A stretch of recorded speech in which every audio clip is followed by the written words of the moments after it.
Krishna Padan Sahagana Lalita Shri Vishakhanvitamsya He Krishna Karuna Sindhu Dinabandhu Jagatpate Gopesha Gopika Kanta Radha Kanta Namostute Tapta Kanchana Gaurangi Shri Radhe Vrindavaneshwari Vrishabhanu Sute Devi Pranamami Hari Priye Vancha Kalpa Tarubhyasya Kripa Sindhubhya Eva Cha Patitana Pavanebhyo Vaishnavebhyo Namo Namaha Jai Shri Krishna Chaitanya Prabhu Nityananda Shri Advaita Gadadhara Srivasadi Gaura Bhakta Vrinda Hare Krishna Krishna Krishna Hare Hare Hare Rama Rama Rama Hare Hare Namo Vishnupadaya Krishna Prishtaya Bhutale Srimate Bhakti Vedanta Swamin Iti Namine Namaste Saraswate Deve Gauravani Pracharine Nirvishesha Shunyavadi Vashyapyate Shatarine.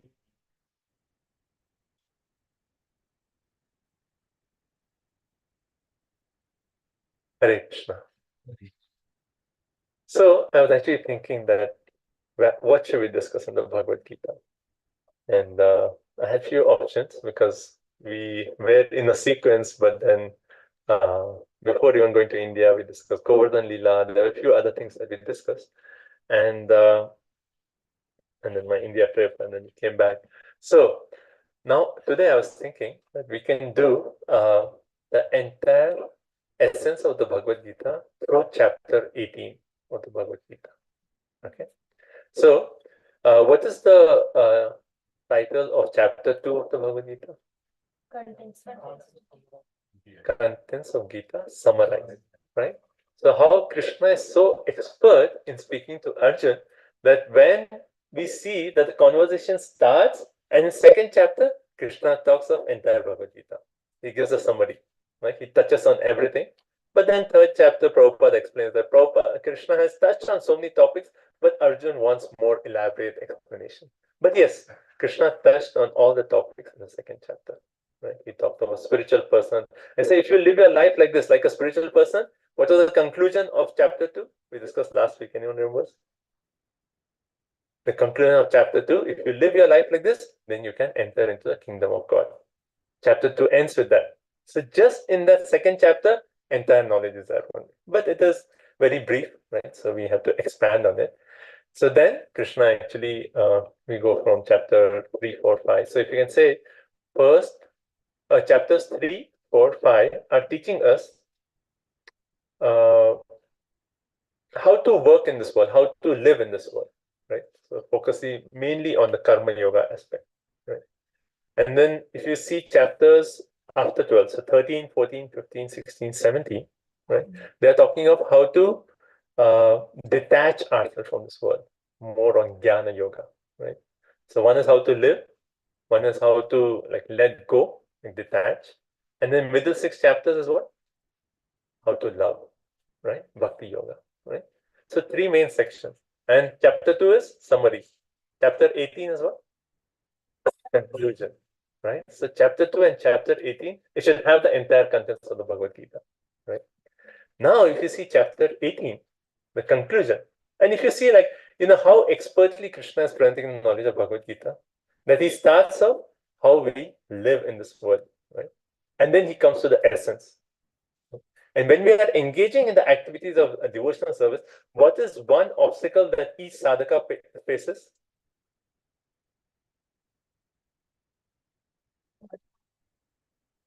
What? What? Mind wanders. Okay, to what? Material And desires for what? sense gratification. Okay, because of, I'm looking at the keyword attachments. So Krishna has talked of center, how to love, how to develop bhakti yoga.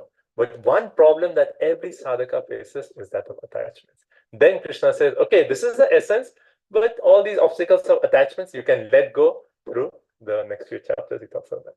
And 18th chapter is conclusion of entire Bhagavad Gita. Okay. So I was thinking of this to discuss this conclusion 18th chapter because I was thinking in our discussions we never went in detail to the last section of the Bhagavad Gita. Somehow we came up to chapter 18, then we moved on to chapter-wise summary. So we never covered the last part. So I was thinking we can discuss that also. Right? Okay. Everyone okay up to this point? Right? The structure of Bhagavad Gita, how the knowledge is so wonderfully presented. Right? So chapter 2 is?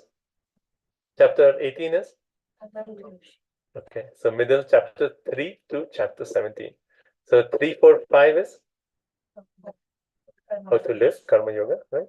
Then center 6 chapters is how to love, Bhakti Yoga.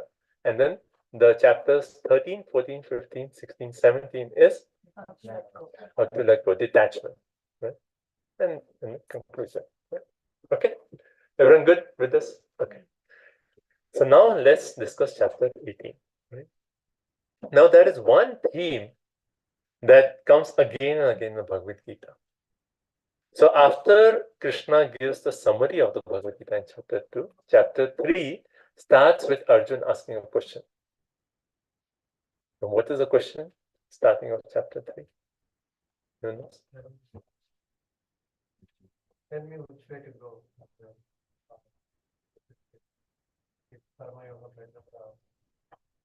Okay. Okay, you're getting close, yeah. Okay. Yes, yes. So basically, after the entire second chapter, Arjun is convinced that yes, I need to take over spiritual life. Right?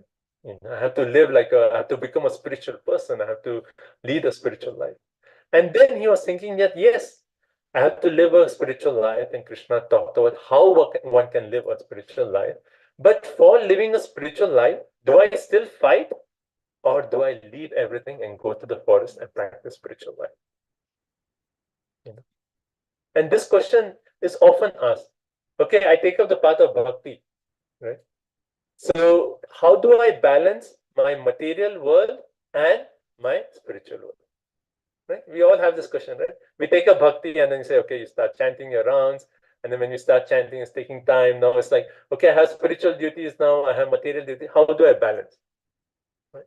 And that's like kind of Arjun's question. Right? He's saying like, should I just give myself exclusively to spiritual life, go to the forest, or should I actually fight this war? Like, how should I act? Right? So, so that was chapter 3. Arjun asked that question. Chapter 5, starting, what does Arjun ask again? Similar question. Similar question. Again, the starting of chapter 5, Arjun asks. So, you talked about knowledge in chapter 4. So, should I just leave everything and pursue transcendental knowledge? Or you want me to actually act? Again, the same question. And if that was not enough, that the question comes twice, starting of 18th chapter. Again, similar question. So what is the theme? So when one takes a spiritual life, there is one process which is more based on Jnana Yoga or Sankhya Yoga, where one actually says, okay, if you want to practice a Jnana or Sankhya, you go to the forest. You cannot live like a married life and you have to leave everything and exclusively take up that path, right? And the second thing is how you can live in this world and still attain perfection. So these two themes come again and again and again, third time, right? So 18th chapter again starts with that. The same question, similar question, right? And what is the answer Krishna gives? So should I give up all work? No, right? So in third chapter, as Krishna says, like if you give up work and your senses are still attached to the results of work, then even though you're in the forest, you will think about where a new Tesla kab aayega. So even though you go to the forest, you'll be still thinking of results of your work. So what is Krishna asking to give up? Not the work itself, but attachment to the results of the work. And Krishna says, if you can work in such a way where you're working, but you have give up attachment to the results of your work, then it is as good as giving up the work itself. Your work will no longer cause bondage for you in this material world.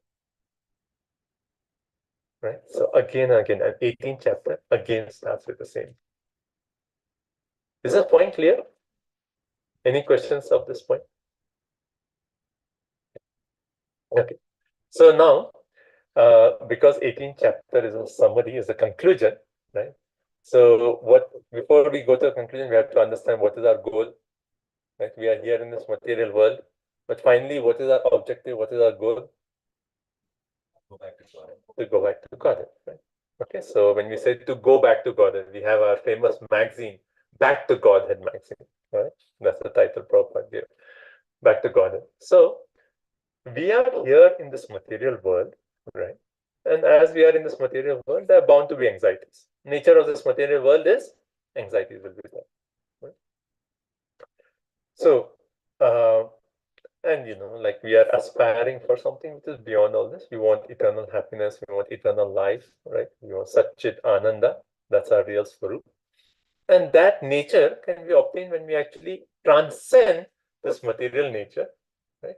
And enter into the spiritual reality. Right? So the goal is we are here in this material realm. We are entangled. And because of that conditioning, we are doing Janma, Mrityu, Jara, Vyadhi. Right? Birth, death, old age, disease, cycle again and again and again. Right? And we have some material desires. Because of material desires, we work. And when we work, we create more material desires. So that desires and that work is creating a chakra, samsara chakra.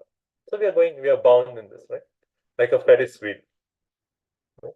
You go up and down, right? So that's, you have these desires. Oh, I'll become so and so, right? And you work so hard. And then you try, and then again, so that's our chakra. So we have to get out of the chakra. Okay. So from the material, we want to go into spiritual. But what is the spiritual reality? Okay. What is the spiritual reality? So the first section Krishna actually talks about, because Krishna has given the essence of the entire Bhagavad Gita. And he makes the point that let's start off with the basics. Like third chapter, what did I say? It talks about what? No, third chapter. You just said that. Karma Yoga, right? So he says, okay, 18th chapter also, we'll start off, because everyone works in this world. So how we can spiritualize our work to actually enter that spiritual perfection, right? So again in 18th chapter, it starts off with the same. So first theme is, if one can give up our attachment to the results of our work, then we won't be entangled. That's the first thing. But to give it up, one has to act in some kind of yoga. So he starts off with karma yoga, right? And the main point of karma yoga is he quotes a verse very similar to 327, right? Which actually says, Ahankara vimudatma kartaham iti manyate. Right? It actually says that actually we are all controlled by the three modes of material nature. Sattva, Raja, Tama. Right? And we are controlled by that, right? So that's how we are working in this material world. Prakrite kriyamanani gunai karmani sarvasa ahankara vimudatma kartaham iti manyate. Right? Only out of ahankar we think that we are actually the doer. But in actuality, we are controlled by three modes of material nature. Okay. And there's a lot of philosophy. Maybe I'll add some story in between. But let me come to a one point. Right? Everyone is with me till this point? Okay. So now we want to work in this world. We are working, everyone is working, and we are working conditioned by the three modes. So how can we come from mode of tamas, rajas to sattva? Right? How can we elevate ourselves to mode of goodness? So the section in this section in chapter 18 talks about, first of all, a worker in mode of goodness, passion, ignorance. Work in mode of goodness, passion, ignorance. right? And if you have to work, what is your motivation to work? First of all, there's a particular object. And if I see a particular object and if I have no knowledge of that object, then I will have no motivation to even interact with it. Then Krishna talks of that motivation, that knowledge in goodness, passion, ignorance. Right? And then if you're working without determination, can you do anything? So then Krishna talks of determination in goodness, passion, ignorance. So everything related to one's work, the worker, the work itself, the knowledge to do the work, the determination to do the work, and then finally, the happiness that we are actually looking for. All these factors Krishna talks of goodness, passion, ignorance, goodness, passion, ignorance, everything. Right? So let's take one example. Happiness. That's a very nice one. What is happiness in mode of goodness? Let's see, you can say. Or happiness in mode of passion or ignorance. Whichever you want to start with. Let's think about it. What is happiness in one of these modes?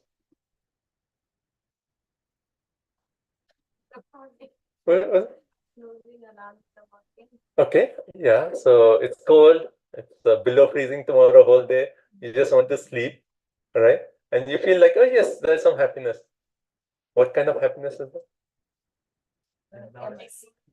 Ignorance. Happiness in mode of ignorance. Right? Simple, right? Logical. Right? And so Krishna makes that point. The happiness which is obtained out of laziness, sleep, delusion, that's all happiness in mode of ignorance. Now, what is happiness in mode of passion? Getting in yourself. Okay, achieve something. As soon as we say achieve, that is passion.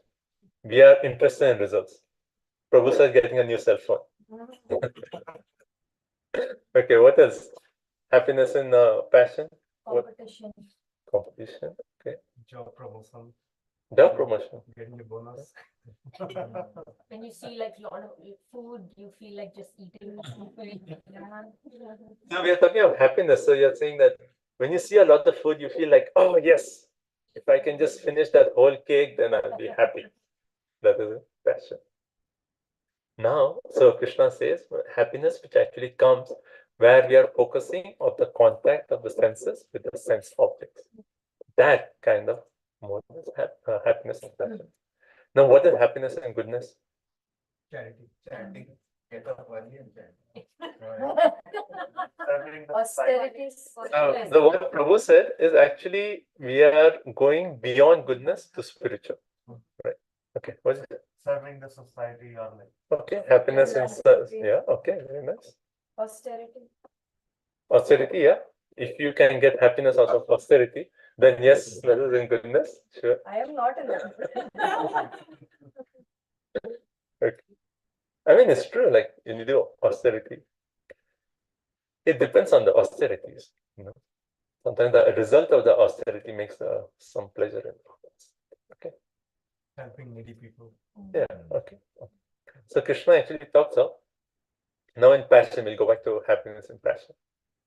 He says that kind of happiness, which initially is like nectar, but on the long run, it is passion. It is poison. Poison. That kind of happiness is happiness in mode of passion. What is the example? Can you relate to this? Initially, you feel, oh, so good. Long run, A poison. lot of gulab jamun. Tonight we have special gulab jamun prasadam. You eat a lot, and immediately it's like, oh, nectar, nectar. And then you go home, poison, poison. Right? Okay. So that's one. And anything you can relate. Any activity you think, initially nectar, but on the long run, poison. What else can you think of beyond food? You get a new toy or you get a new cell phone, you're Yeah. kind of so happy, and but then now you are, in the long run, you're like, And the app crashes, it's not working, it's not doing this, it's not doing that. maintenance, all those issues. Right? Okay. Virus. Virus. Okay. Okay. And you can consider any activity like that. Balanced sleep or like sleeping excessively probably is the poison and stuff. Yeah. So alarm rings in the morning. Initially, you feel snooze. Maza aayega. And that is, it seems like nectar, but afterwards, it's like, why did I waste so much time? Poison. Right? Actually, that is more in ignorance rather than passion. But still, it is, actually, Krishna says that happiness is more the passion, ignorance. So we have, okay, goodness is, initially it seems like poison, then nectar. Right? Passion is, initially seems like nectar, long-term poison. Ignorance is poison. So basically he's saying happiness out of laziness or sleep. Even you're thinking that, oh, now I'm going to get happiness. That's also poison. And long-term also poison. Okay, now happiness and goodness. What is the example? Initially it feels like austerity. No. No, poison. Yeah. Long-term happiness. What is good examples for this? Exercising. Exercise. Okay. Doing it Good. for regular. I mean, that is Really, it is very hard. okay. Then we are going into spiritual activities, right? So we are going to spiritual. But exercise, right? Diet control. Every day you say like, okay, I want to hit the gym. Initially it will feel like, oh, it's so cold, today let me skip. But let's do it. And you do it. And then after, in the long run, after you feel your body so energized, you feel happy because you're, all your activity, your body is so active, even your mind becomes happy. Your physical self affects your emotional self. Right? So naturally you feel happy. Right? So that way Krishna talks of happiness in modes of goodness, passion, ignorance. So 18th chapter, if you see, so we started with the theme that either I just give up everything, right, and go to the forest, and Krishna is not accepting that. He says, you work, but you give up your attachment to your results. But when I'm working in three modes, right? So Krishna explains working in goodness, passion, ignorance, work itself in goodness, passion, ignorance, etc. Determination, happiness, all those. Okay. Now, we are still on the topic of work. Now, when we talk of work, Krishna has actually designed a system for each one of us to work according to our psychophysical nature. What does that mean? To work according to our psychophysical nature. Everyone has some natural tendencies. Maybe in Kali Yuga, it is either IT, doctor, lawyer. Those three are probably the tendencies, but not like that. Naturally, if you see, we have some tendencies. Someone may be more artistic, someone may be more philosophical, someone may be more money-minded. As soon as there's business opportunity, like, this is what I want to do, right? Someone may be like, he sees cows and he feel like, yes, this is my ideal life. I just want to stay on the farm, take care of cows. That is what I feel is the best life for me. That is just natural. I can just do that. I don't need to, even if no one is paying me, just taking care of my basic needs, I'll be happy to do that. So every one of us, we have a psychophysical nature. And hence Krishna has designed these four varna. So after talking of happiness in three modes, Krishna talks of work. And he says, there are, based on goodness, passion, ignorance, the work itself can be divided into four. What is the first one? Brahmanas. And Brahmanas is what? Working which mode? Goodness. Right? Brahmanas work in mode of goodness. Then second is Kshatriyas. Kshatriyas, they work in which mode? Passion with secondary qualities, goodness. Then third is Vaishya. That's like businessman, agriculture, all those. Right? So their mode is no. Yes, passion with a tinge of ignorance. Right? With a tinge of ignorance. And then the last one, Shudra, ignorance with a tinge of passion. Right? Because that's how they work, right? So if you see these four, it is kind of a natural classification. Like even if you consider this group right here, right? Let's say we decide to do a project together. Some of us will come up with like ideas. Let's say, okay, this is a project, we should do this, and I'll give you all these ideas. So person who's giving ideas is who? Is like a Brahmana. Right? So and then there'll be others who will be more into providing resources. They'll say, okay, you have that idea, I will finance it. I'll finance it. I'll take care of the money part. You don't worry. So that would be more of Vaishya actually, give money. So, and then Kshatriya would be more of like, he'll say like, okay, you're deciding ideas, you are getting the money, I will actually administrate the whole thing. I'll form teams. You do this, and that is what management. That is Kshatriya. Yeah, like that. And what is Shudra in that way? Shudra will be like, okay, you're doing the ideas, you are getting the resources, I will just help. Wherever you need help, I will help you. Yeah, tell me what to do. Perfect. So this is naturally the classification is. So Krishna talks of these four. And he says, find out what is your psychophysical nature and work according to that nature. Right? And Krishna makes this point. There are only two shlokas in Bhagavad Gita which come almost repeatedly twice. Right? One of them everyone knows. Man mana bhav mad bhakta madhyaji mam namaskar. Second one is? No. Second one is this word where Krishna says, it is better to perform your occupational duty even though faultily than to do others' duty. So Krishna is giving so much stress. What is your nature? Work according to your nature. But what was our goal? We talked of work, but what was our goal? Going back. Okay, entering into the spiritual realm. So does work itself help you enter into spiritual realm? Yes or no? How many people say yes? If done with the right attitude. Okay. Okay. So work itself. Now there has to be something like Mataji talked of attitude. Right?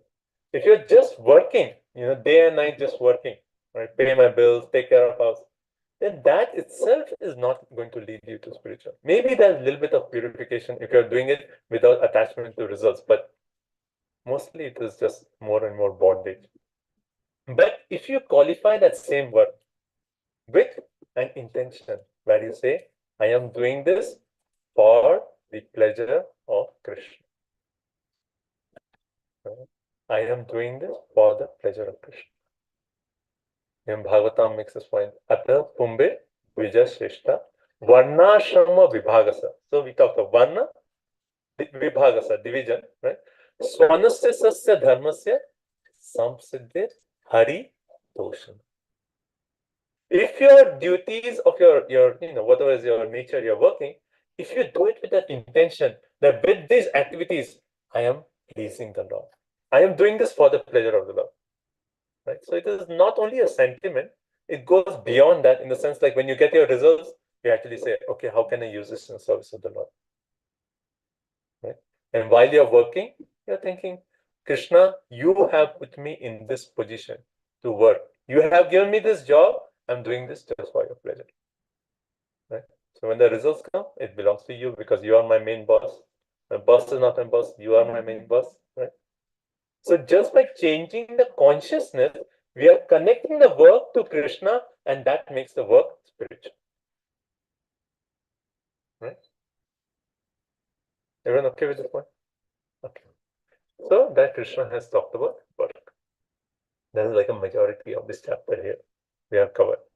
Okay, let's take a break and see how are we going. And there's a lot of philosophy, but there's a nice flow of the entire contents of Bhagavad Gita. And it's so wonderful. When you're reading this, you can go back and refer to different sections of Bhagavad Gita where Krishna is talking about different things. 3 modes of material nature. Where does Krishna talk about? 14th chapter. Entirely 3 modes of material. And again, 3 modes are coming here. Right? So you'll see like how Krishna is like, so karma, chapter 3, chapter 5. And then chapter 14 on this side is modes. So Krishna is putting them together and presenting 18th chapter. So beautiful. Okay. Let's see any questions before we proceed up to the next level. So we have talked of through work, how one can even touch the spiritual reality. And what is the key point here? Work according to your nature, right? Find out what is your nature. In Kali Yuga, it is kind of mixed, like people say, either IT or what else? Non-IT. Non-IT. IT or non-IT, yeah. I mean, like, practically, like, while growing up in India, it's either you become a doctor or an engineer or a lawyer or you're a failure in life. I mean, that was basically it, right? So, not that kind of, it was based on our nature. Right? Okay. Yeah. One question. So we talked about the modes and how, we are all controlled by the three modes of material nature. So if we are controlled already, then where does the free will come in? Like, what part am I choosing? So, a very nice question. So, we are controlled by the three modes of material nature. So, where is our free will? See, our free will only comes when we actually think that, okay, I am tired of this material world. I want to pursue a spiritual life. So the only free will that the jiva has, either in the material nature or pursuance towards a spiritual nature. So as long as we say material nature, then three modes of material nature. So whatever our desires are, based on that we'll desire, even our desires will be controlled by the three modes, and then we'll act in that way. But as soon as the jiva, the spirit soul, says that for so many lifetimes in this material world, I've been controlled by the three modes of material nature, I want to find out what is beyond this. Athato Brahma Jikyasa. I want to inquire into the absolute. As soon as the jiva says, I want to find out what is beyond all this, right? Then Paramatma from within, he actually inspires the jiva to actually kind of, first of all, use the three modes in such a way that you're working in the three modes, but you're spiritualizing those activities, right? And then gradually you tend to transcend the three modes. But that's where the free will actually comes.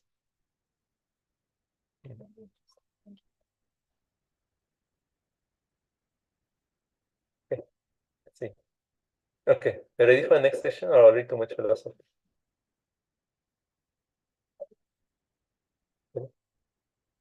How many of you are still with me or yes, bro? We talked about how we need to be aware about what's exactly we are meant to do. Yeah. I might not be aware, but is it described? How do you know about it? Basically, let us say, next generations. We know this now, and we impart this knowledge to someone else who is new or who is a kid growing up, right? How do they know? What's their physio psychological? What are they meant to do with to get closer to that area? Okay. Be aware, and then So your question is, like, if I understood right, like, how can we inform the next generation to choose a job according to their psychophysical nature? Just to be aware, we can't, of course, Yeah. force, but if they are aware, yeah, give them the knowledge, yeah, right? give them the knowledge. Yeah. So that's actually, one of our devotees, Mother Urmila. She's written a book called Career Dharma. It's a beautiful book. She actually is, she's traveling. She lives in a temple, but she's been traveling since last May. And she's traveling all around the world doing seminars on how these four aspects, Brahmana, Kshatriya, Vaishya, Shudra, is actually applicable in today's age. And it's very amazing. Like she came to our NC State University, we do programs. And, we mostly get American students, like 40, 50 students come. And she did a seminar to them, and they were all amazed that, wow, this depth of knowledge is there. I can actually use this knowledge to select my career. It's right there. So the knowledge itself is always there, but you just have to adapt it to the particular times. So I would highly recommend that. You can search, if you just search career dharma, Mother Urmila is the name. You'll find her seminars, her workshops, but very nicely. See how I talked about that example where I said, like, okay, there'll be some people who give ideas. That idea of that point actually came from her seminar, where she said how the Brahmanas are the ones who give ideas in the society. Right? And so it's just like I'm just touching the whole. and the whole concept. But, yeah. Anything else? Okay. So next section, right? So now let's say if I'm working with that intention, what is my intention? Please, Krishna. Samsiddhir Hari Doshan, right? So Krishna clearly makes that point. Maybe you should see the sloka because this point comes often in India. They say, if I just work nicely, then I am perfect, right? But it's not only by working that one becomes perfect. One has to change one's intention. So 45, 46 of 18th chapter. So you just get an idea of where we are. So we have covered 45 shlokas of 18th chapter through this entire flow. And maybe we can go a little bit before and just read about the happiness also, since we discussed that. So let's go to 36. 36? 37. 37, 38, 39. Is that 37? Yes, problem. Happiness and goodness. 37. Okay, someone can read that? Ever page number? 683. 683. Okay, so someone can please loudly read. What the happiness and goodness, what did we say it is? It starts with? Poison. Okay, so let's read. That which in the beginning may be just like poison, but at the end is just like nectar, and which awakens one to self-realization is said to be happiness in the mode of goodness. Okay, awakens one to self-realization. So, when we talk of goodness, some people give examples of doing some selfless service. So all those awakens one to higher consciousness. So that's what happens. Okay, passion. The happiness which is derived from contact of the senses with their objects and which appears like nectar at first, but poison at the end, is said to be of the nature of passion. Okay. Everyone okay? So what is the happiness and passion? Nectar first, poison. Okay, last one, ignorance. And that happiness, which is blind to self-realization, which is delusion from the beginning to end, and which arises from sleep, laziness, and illusion, is said to be the nature of ignorance. Right? So tomorrow morning is very cold. You get up, it's going to snooze, and then it's like, okay, Saturday, I can just like sleep. Then you can remember this. That is happiness in mode of ignorance. Right? Okay. So now that's the section I discussed. So now let's come to that particular verse, which is very important. 45 or 46. Can I have a Gita? Someone has anything? Yeah. Thank you.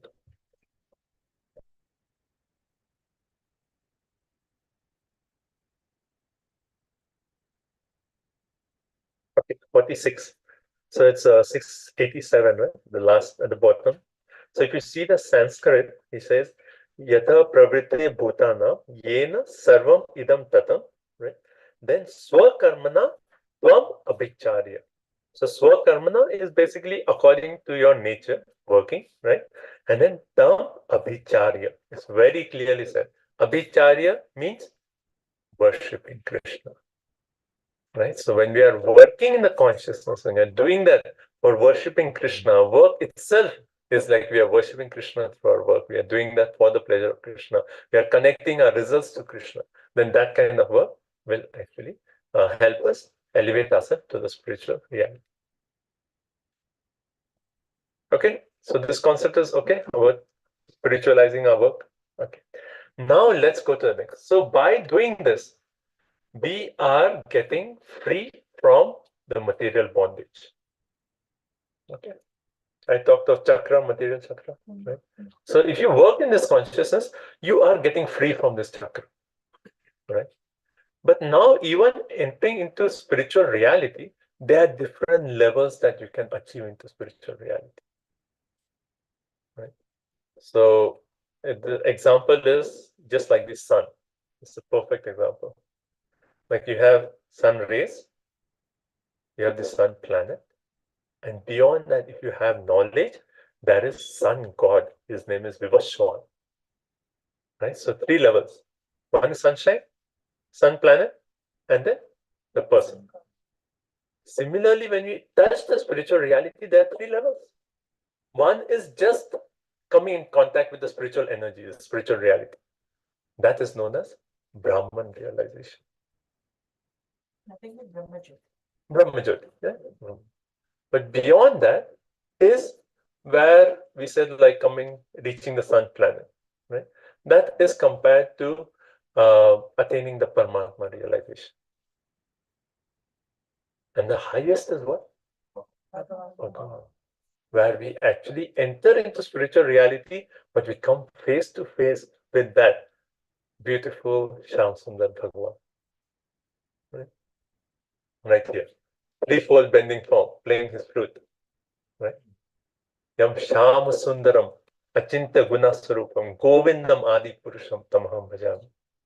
So highest level of spiritual realization is to come face to face with the personality and to serve him directly. Directly in the sense through his associates, for sure. Right? So even in spiritual reality, there are levels. Right? So through work, we talked of, okay, we can get free from this material world. But the realization, the level that we reach is not very high through work. One has to move on to the next stage to even go through these higher levels. Okay. So hence Krishna actually, after this section, he talks about these three aspects. First is how one can attain this Brahman realization, how one can attain Paramatma realization, and how one can attain Bhagavan realization. And what does he call this? He calls this knowledge of attaining Brahman realization as confidential knowledge, attaining Paramatma realization as more confidential, attaining Bhagwan as most confidential knowledge. And so this section right after this talks about from 49 onwards, we see Krishna talks of Brahman platform, he talks of confidential knowledge. Then he talks about he talks of Paramatma, and finally the conclusion is Bhagavan realization. Right? So we will discuss Brahman and Paramatma maybe in the next sessions. In this section, I want to spend more time, but less because we want to do the whole flow. Let's come to the part where we come to the most confidential knowledge, because finally we want to come face to face, serve that Supreme Personality of God. And when we come to most confidential knowledge, which is the verses? You just said? One sec. Okay, we're waiting. Which is the verse? Imagine soon it'll be like, which is the verse in Bhagavad Gita when Krishna says, and the serial will start. Okay, before that, you just said that. So, if you see most confidential knowledge, and what is Krishna saying? Yes, if you want to attain that higher spiritual perfection, where you can enter Krishna's planet and, like we see Gopas, Gopis, you become one of those associates of the Lord. What is the process? And Krishna speaks 1865. Right?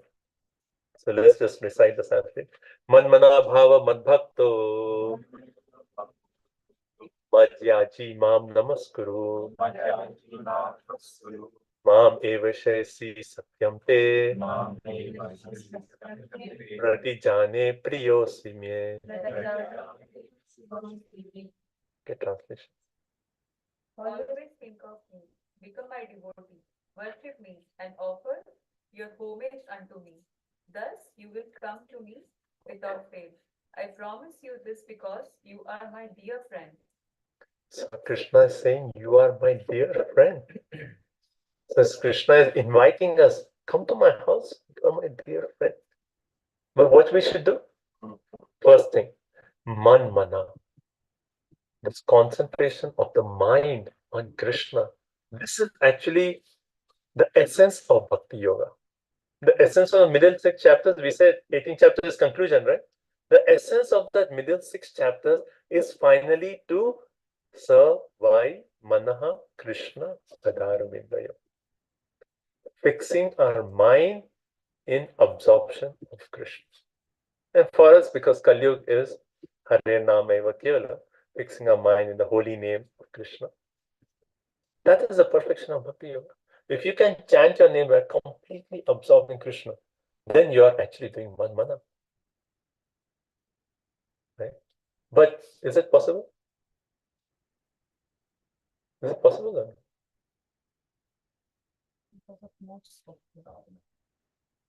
That's not. So that's the key. Like if you think that the goal is not possible, and if you're doing your process, then will you achieve the goal? Why are we doing it? Yeah.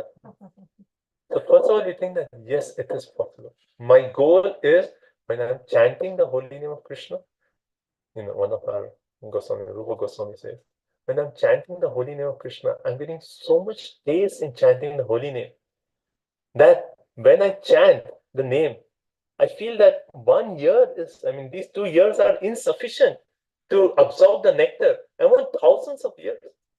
I want millions of tongues to chant. And when that holy name enters into the courtyard of my heart becomes inert, and I experience the highest bliss. So Rupa Goswami is saying that is possible. So even for us, like we should, by the mercy, it is possible. But we should say, okay, for that I have a sadhana. Every day I should chant my rounds, be focused, try my best. And if I sincerely do it, Krishna will help me. So man mana, that is the most confident knowledge. Fix your mind in Krishna. If you can do that, then at the end of your life, what will happen?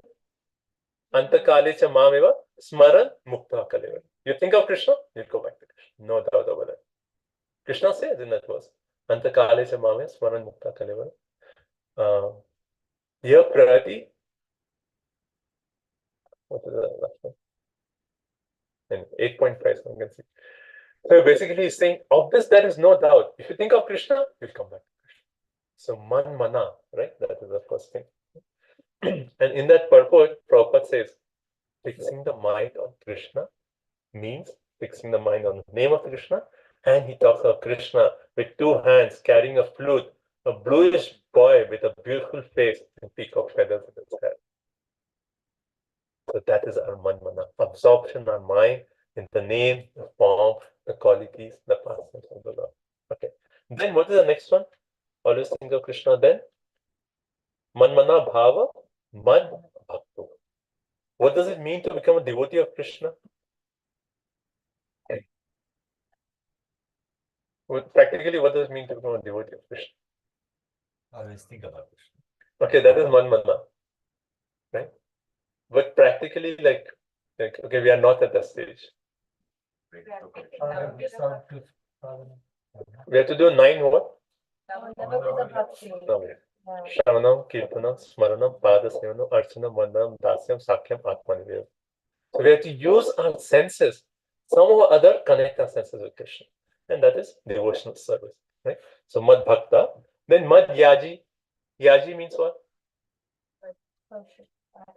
You do arti, you offer flowers, you offer your food to Krishna.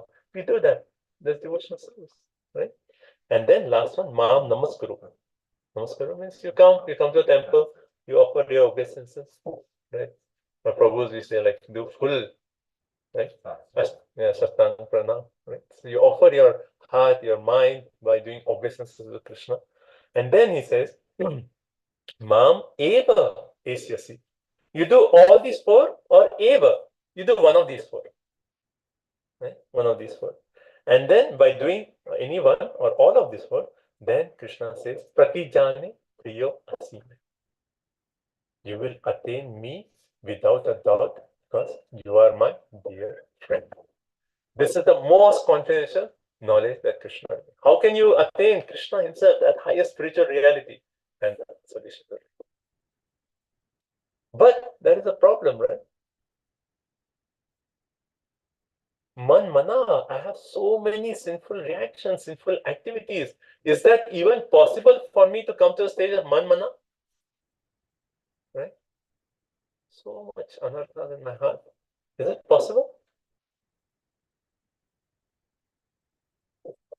But Krishna is actually understanding our heart. And imagine you're reading and saying, yes, I want to come to a stage, but I have all these conditionings in my heart. Right? And then in the next verse, Krishna actually says, Ma Suchaha. Do not worry. Why? Let's read the next verse. Sarva Dharma Parityajya Mam ekam sharanam vraja. Aham tvam sarva papebhyo. Mokshai shami ma suchaha. So one may think that yes, manmana, I have to think about Krishna, I have to worship Krishna, become a devotee of Krishna. But I have all these other duties, these dharmas, all these things. What does Krishna say? Sarva dharma parityaja. Give up all that so-called dharmas. Mam ekam sharanam vraja. What is nature of Krishna? Krishna is Bhakta Vatsala. He is conquered by our devotion. He's looking for when will each one of us offer our heart to Krishna. And as soon as even once we turn to Krishna and say, oh Krishna, for so many lifetimes I've turned away from you, but now I am surrendering unto you. Please accept me. If you just say that once with your full heart, Krishna, what does he say? Aham tom sabho papebhyo. Mokshai sami ma suchaha. I will take care of all your sinful reactions. All the other things, I will take care of it. Ma sucha, do not worry about all those. And Krishna is giving us. So this is a merciful nature of Krishna. How he is wanting each jiva here in this material world to actually come back to him. And he's given the most confidential knowledge how we can come back to him.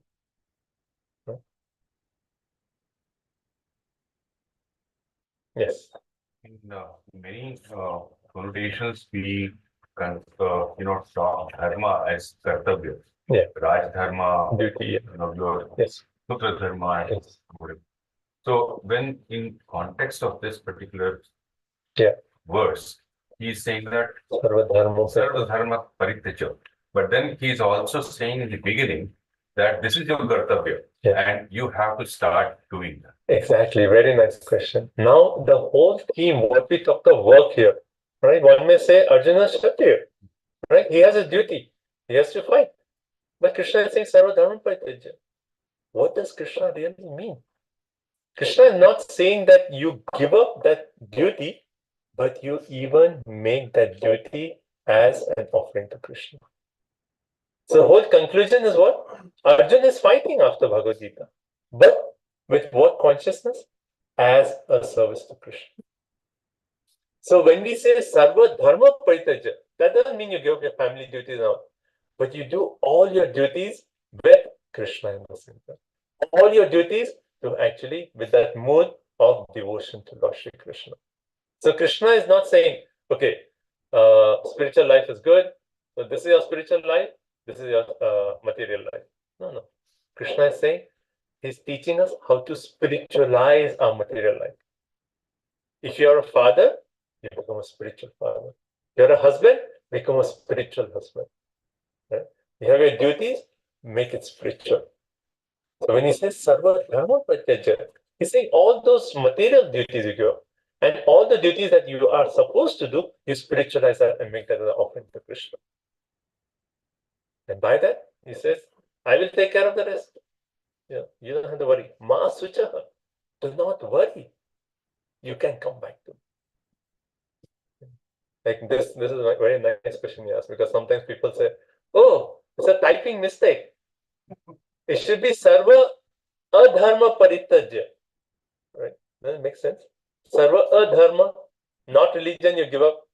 No. It's Sarva Dharma. Okay. So I'll end here. Just to give, I know it was a whole flow, but this is the entire 18th chapter we have covered. We started off with the two parts. One is either giving up everything. Second is actually working, like acting in such a way, working for Krishna. Basically. We talked of work, 3 modes, right? Worker in 3 modes, work itself in 3 modes, determination in 3 modes, happiness in 3 modes, work itself in 3 modes, as Kshatriya, Brahmana, Vaishya, Shudra, right? All those things, right? And then after we said, but all that work can be spiritualized when we actually come abhicharya, when we actually worship Krishna through our works. Right? So while we are working, we think about Krishna, we offer our results to Krishna. But that, Krishna says, will give us free from bondage. But in the spiritual reality, there are so many levels. And Krishna is saying, I want you to attain the highest level. So confidential, more confidential, most confidential. So we didn't discuss these two. Maybe next class we'll do confidential and more confidential. We came directly to the conclusion, the most confidential knowledge. And what are the two verses? Man mana bhava mad bhakto mad yaji mam nasguru. And the second one, sarva dharma prityaja mam ekam sharana. This is the most confidential knowledge of the entire Bhagavad Gita. And that concludes, I mean, there's a last section where Krishna talks of the glories of reading and studying Bhagavad Gita, but that is like the Shruti, we say, as a conclusion. But this 1866 is one way said to have completed Krishna's instructions to Arjuna. Okay. Everyone okay? Not too much. One question. So here, when Krishna says that do your duties and just basically surrender unto me, and then I'll take care of basically you from all sinful reactions or something. But if somebody is doing wrong work, like some thief is there, Yeah. okay, Sinful reactions, not sinful actions. okay, In what the is- past, we have done so many sinful actions, and the reactions are still there, yeah, that- right? And the reactions are also in the form of anarthas, that seeds, the desires in our hearts. Krishna is saying, I will take care of all that. You just give it to me, I will take care of all the sinful desires, because that's also a result of your sinful actions. I will take care of everything. But not sinful activities. If you are continuing your sinful activities, yeah. then that is not So he's talking about past sinful actions, reactions, basically, Reactions but not for the current one. If I mean- you're still doing something wrong, you then that is sarva dharma paritaja or sarva adharma paritaja. So basically, he's saying that the karma which you are carrying from past, right, yeah. all that, it will not have the pointer. You know. So karma and also the desires from those activities on her. Krishna says, I will pull them all out. Right? And Krishna says, right? How does he do the pulling? Srinvatam Sakatha Krishna Punya Shravanam Kirtanam Ridantasto Abhadrani Vidunoti Surit Satam. What does Krishna say? When we hear this Bhagavad Gita, Srimad Bhagavatam, when we hear with that sincerity, then Krishna says, I myself enter into your heart. Shinmatam Swakatha Krishna. When you hear Katha Krishna, Krishna Katha, right? Punya Shravana Kirtan, Hridayantas Abhadrani. In the Hridaya, what is that? Abhadrani. Abhadrani is all the sinful desires. Right? And Krishna himself says, I will enter into your heart. I will take the broom or vacuum cleaner and clean away all those abhadras in your heart. Right? That's it. Krishna takes care of everything. Ma Suchaha. You have to just give your full heart to Krishna. Surrender to Krishna. And Krishna assures you, I will take you back home. I will take you back home. And this bhakti is the conclusion of the entire Bhagavad Gita. Question. So, with the context of 65 and 66, the three modes of happiness, determination, work, and so on and so forth. Why is that needed? Because Okay, so why is that needed? Because this is a journey. Like it's very rare that a soul can just come and say, okay, Krishna, I completely surrender unto you. We still have all our baggage, the attachments of the three modes. It's a journey. So while we are going through a journey, it is step by step. So what all activities are more than passion and ignorance? We raise ourselves to goodness, come higher and higher in our modes. We try to purify our activities, our food, everything we try to purify. And then to actually surrender to Krishna becomes easier. So we need, so out of 700 shlokas, you know how many shlokas Krishna talks of the three modes? Around? How many? maybe 40. More? Actually, 100 out of 700 shlokas is all based on three modes of material nature. Why is Krishna giving so much stress? Because we are in three modes. So he's saying, elevate yourself, come higher. Then you can actually say, okay, man mana bhava mad bhakto majam. If you're on goodness, it's very easy to take a spiritual life. But our process is the man mana bhava mad bhakto, right? We should engage in devotion. That means hearing about Krishna, chanting the name of Krishna, offering our food to Krishna, doing our work for Krishna, offering our results to Krishna. We have to practically live a life of devotion. Then Krishna should, Ma Suchara, do not worry, I'll take care of it. Okay. Okay, everyone. 18th chapter. You get the overview? So, these instructions are for humans, right? Humans in the sense that souls in the body.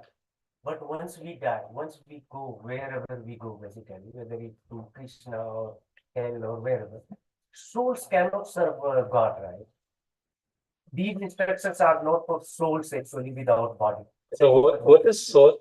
Soul, I mean, myself, I'm in this body. that's our true identity, soul. But what is soul? Soul is a part and parcel of Krishna. So we are an amsha of Krishna. Right? Amsha means a part. Right? And that amsha has actually a spiritual body. But right now, because we are here in this material nature, that spiritual body is covered by this material covering.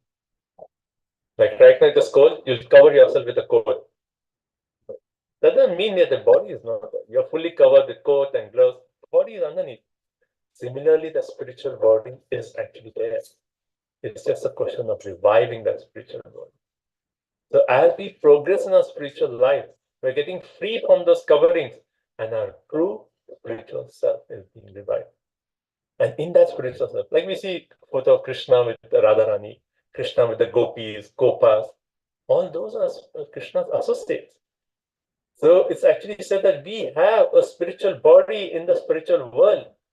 But right now, because of our lust, our anger, greed, we are here. Right? So when we revive our original nature, our spiritual body will also be revived and we'll continue our service to Krishna. Okay? Okay, so maybe quickly we'll end with like some few points that you heard in the whole discussion that you felt like, okay, this was a good point. A take-home point. We covered a lot, and maybe next time we'll go more into this detail.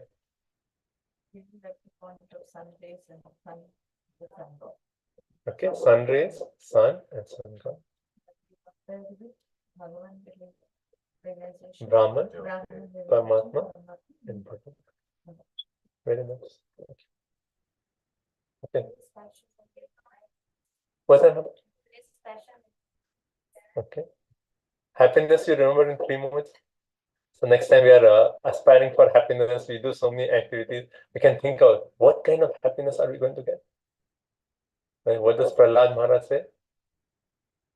The moment we pursue happiness, that is the cause of our distress. How do we get happiness?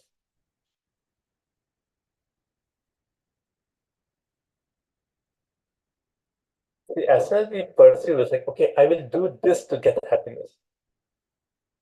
So that's the cause of your distress. True happiness comes by selfless service. Like even in material world, you do selfless service, you'll feel happy. Actually, this is it is at South Point Mall. You know South Point Mall in Durham. If you have gone there, there's like a big poster there next to Barnes and Nobles. Like I go to the Barnes and Nobles, right next to Barnes and Nobles, and it says, "The pursuit of happiness is the cause of our suffering." It's right there.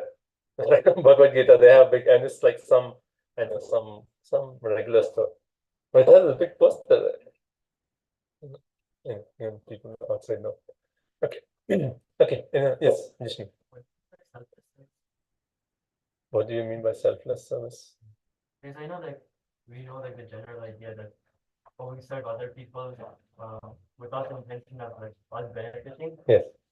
But then there comes the point that when we serve others, we also get happy. So based on the happiness we get, we try to serve others because that is our incentive. I mean, that's still okay. at least in a material realm, you're serving others, like you're serving food to others or something, do something selfless. Because that person is in need, I am doing it. Just because I want to help him out. If you do that, you'll feel happy. It's just so natural. Everyone can experience it. It need not be just serving the poor, but just like your friends. Your friend needs something, he forgot to bring it. You say, okay, I'm not expecting anything from him. I just want to do it just to help him out. You do it, you feel happy, the inner kind of happiness. But finally, the happiness what you're looking for is our connection with Krishna. When we offer selfless service to Krishna, then we feel really happy. The happiness what we are looking for was it? Param Vijayate Sri Krishna Sankirtanam. When that shloka, what do you say? That we are all looking for happiness. But when we actually serve Krishna, to chanting his names, to offering seva to him, then we feel that happiness that we are all looking for. That is it. Can I add one more thing? So basically, if let's say that I feel very happy serving some people, but then that brings in a lot of ego, or that gives me a lot of satisfaction, and I get attached to that satisfaction, then that's not selfless. So if I do that and let go of that, then that is selfless.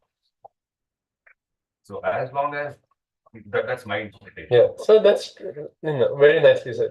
Now in the selfless also there are different levels, right? One may say that, okay, I'm helping someone. Okay, that's good. But I have an intention of getting some fame out of it, some recognition. That is low level. But you may say, okay, I'm helping and my intention is to get happiness. That is actually much higher than just aspiring for. So even in that, there is a spectrum. And to come to true selflessness, that finally comes with our relationship with Krishna. Okay. So any other final points? Anyone? Everyone's too quiet, so I don't know whether you got it or you didn't get it, or you got the overview of 18th chapter, or it's too much for you. Okay.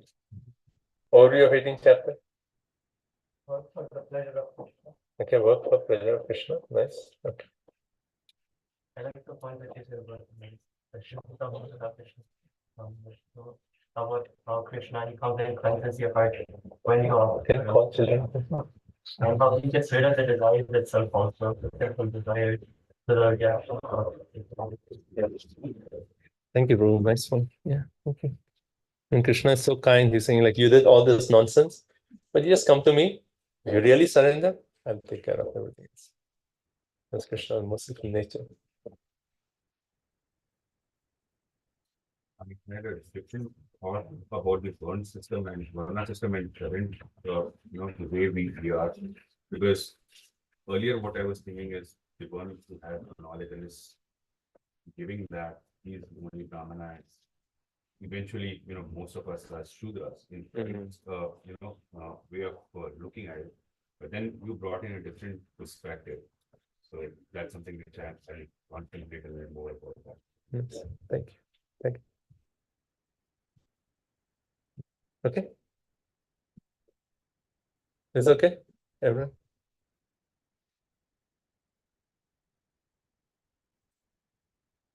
Announcements. Okay, so thank you so much. So even online devotees, thank you for joining. We'll end here. So announcements this Sunday. So on Monday, there is the